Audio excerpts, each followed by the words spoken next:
Hello friends, it is Link, the Gulf Coast Gardener. Today is Tuesday, July the 4th. Happy Independence Day to everyone watching. I'm having a really good summer with tomatoes and peppers thus far, and I sold all of these plants at the Galveston Farmers Market early in the spring. So I hope that if you bought some of my plants, you're having good luck as well. So let's go take a look and see what we have here. Now over here on the left, these are Datil hot peppers. It's spelled D-A-T-I-L. They are habanero hot, 150,000 to 300,000 Scoville units. And there is a cottage industry built around this pepper in St. Augustine, Florida. So if you're interested, Google Datil, St. Augustine, Florida, and you will find an entire industry around the Datil pepper. They've got hot sauces and restaurants and stores and probably a Datil festival. It's amazing. I made my own hot sauce for the first time last week, and it was so good. I used the first recipe that popped up on my search. I'll put it in the show notes if you want to try it yourself. I am no hot sauce expert, and it came out incredibly good. So I recommend you give it a try as well. So Datil hot pepper. I get the seed from Baker Creek Heirloom Seed, excellent seed supplier. The next pepper I want to talk about is Ausilio. Ausilio pepper, I get the seed from Seed Savers Exchange. It is a thin-skinned Italian frying pepper, and this is my favorite pepper. If I only grew one pepper, it would be this one. It is fantastic. It is very sweet, but it is also medium hot and makes it incredibly versatile. You can slice it up raw in salads.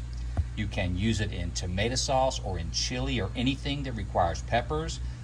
We like to cut them in half, stuff them with goat cheese and basil and a little drizzle of olive oil, roast that in the oven, and then a little bit of balsamic vinegar. That will knock your socks off. Ausilio thin-skin Italian pepper. Now the first tomato I want to talk about are these guys. These are Galahad.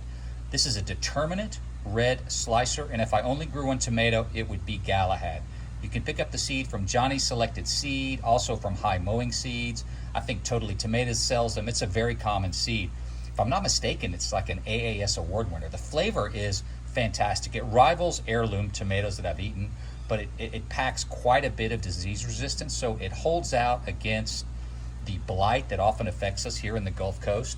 And so these Galahad tomatoes are absolutely delicious. And I tend to pick them before they're nearly ripe, because you can see a bird pecked a little hole in that one, but it did kind of heal over, so that one's okay. But you know, I pick them before they're nearly ripe and just let them ripen off the vine. Otherwise, I might not get any tomatoes. But check these out. They are just beautiful. Galahad Determinate Slicer. Now, I'm having a really good year with the cherry tomatoes. The bulk of what you see here are two varieties. They are Patio Choice Red and Yellow Cherry Tomato. I get the seed from Botanical Interest, which is another one of my favorite seed suppliers. So I'll definitely grow Patio Choice next year. They don't get very big, but they are prolific. They are still making tomatoes in the heat of the summer, even when I sometimes forget to water them, in grow bags no less. So having a great year with Patio Choice tomatoes. There's also a few Dwarf Eagle Smiley in here, which is a yellow cherry. Google Dwarf Tomato Project for more information on dwarf varieties. Jury's still out on the Dwarf Eagle Smiley. Flavor is fantastic. I didn't give it the most ideal growing conditions, so I'll definitely try to get it next year. And then I also have some yellow Esterina cherry tomatoes in here. You get those seed from High Mowing Seeds. Esterina is probably my favorite cherry tomato based on flavor, but it gets really big. It's kind of hard to maintain. I'll still grow it every year, but you know, be aware. It's a bit of a bear to manage, but still fantastic and worth your time. So anyway, that's the varieties of tomatoes and peppers I'm growing this season. I'm having really good luck, and if you bought plants from me in the spring, I hope you're having some success as well. Hey, be sure to give this video a thumbs up. Give me a like. It really does help the channel. And if you're not a subscriber yet, I really would appreciate it if you would join the go ahead and subscribe to the channel. Get me up to 300 on my road to 1,000. I sure would appreciate it. Thanks so much for watching. You guys have yourself a fantastic day.